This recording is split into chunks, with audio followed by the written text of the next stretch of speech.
Good morning everyone. So as you know that phonics sound of E has completed yesterday. So today we are going to do the exercises of phonics sound E. Okay. So rhyming words. I have written 5 words here.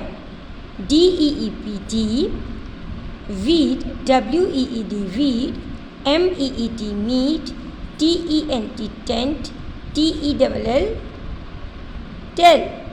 Okay, so now you have to make a two rhyming word. I am going to help you for one, like SLEEP sleep,